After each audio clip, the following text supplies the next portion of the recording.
Hello दोस्तों, मेरे YouTube channel में आपका बहुत बहुत स्वागत है।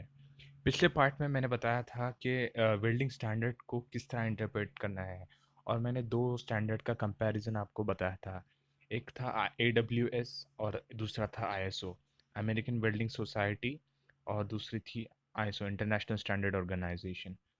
तो इस पार्ट में मैंने लास्ट पार्ट में आपको बताया था कि मैं आपके साथ वेल्डिंग सिम्बॉल्स के बारे में बात करूंगा। तो कुछ सिम्बॉल्स मैंने यहाँ पे स्क्रीन पे दिखाए हुए हैं। तो इन सिम्बॉल्स के बारे में थोड़ी सी जानकारी लेते हैं, और उसको किस तरह अप्लाई करना है वो भी हम इस सेशन में देखेंगे।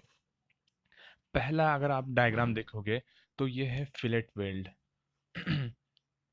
ये एरो लाइन है, ये रेफरेंस लाइन है, ये आपका वेल्डिंग सिंबल है। इस सिंबल को कहते हैं फिलेट वेल्ड, जो कि मोस्टली यूज़ किया जाता है। मोस्ट ऑफ द वेल्डिंग जो होती है इस टाइप की होती है। आपके किसी भी इंजीनियरिंग फील्ड के अंदर अगर आप देखोगे किसी भी इंजीनियरिंग ड्राइंग्स में, तो मोस्टली ये ड्राइंग को इस फील्ड वेल्डिंग को यूज़ किया जाता है। दूसरा वाला है we butt weld.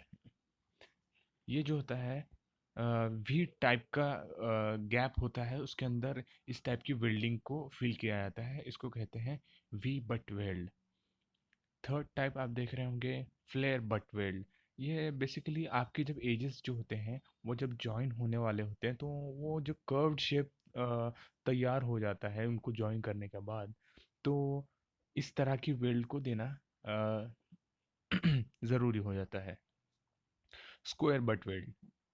Square butt weld जो फ्लैट एजेस हैं दो, उनको जोड़ने के लिए स्क्वायर बट वेल्ड का इस्तेमाल किया जाता है। बिवेल बट वेल्ड जो होता है वो वी का एक हाफ शेप होता है। जैसे कि आप यहाँ पे देख पा रहे होंगे कि ये जो वी शेप होता है, इसके बीच से अगर एक लाइन निकालें तो इस तरह का एक सिंबल क्रिएट हो जाएगा। इसको वी बट वेल्ड कहते हैं, बिवेल बट वेल्ड, सॉरी, माफ़ कीजिएगा। B butt V bevel butt weld कहा जाता है। अभी आप थर्ड देख रहे होंगे तो ये फ्लेयर बिवेल बट वेल्ड है। तो इसके अंदर क्या होता है, एक सर्कुलर सरफेस होती है और एक स्ट्रेट सरफेस होती है। तो उस लिए इस तरह की वेल्डिंग का इस्तेमाल किया जाता है। मसला में आप देख रहे होंगे यहाँ पे एक स्पॉट वेल्ड है। स्पॉट वेल्ड जो है दो एजेस जो है, एजेस को नहीं जोड़ते हैं एक्चुअली। लैप जॉइंट जो होता है, एक सरफेस के ऊपर एक सरफेस जो होती है उसके ऊपर दूसरी सरफेस को रख के प्रेस किया जाता है, और रेजिस्टेंस के थ्रू उसके अंदर वेल्ड किया जाता है, उसको कहते हैं स्पॉट वेल्ड। स्लॉट वेल्ड के अंदर क्या होता है, दो जो सरफेसेस होती हैं उसके अंदर एक सरफेस के अंदर स्लॉट कट किए जाते हैं, उसके अंदर वेल्डिंग फिल की जाती है। और थर्ड वन है सीम वेल्ड।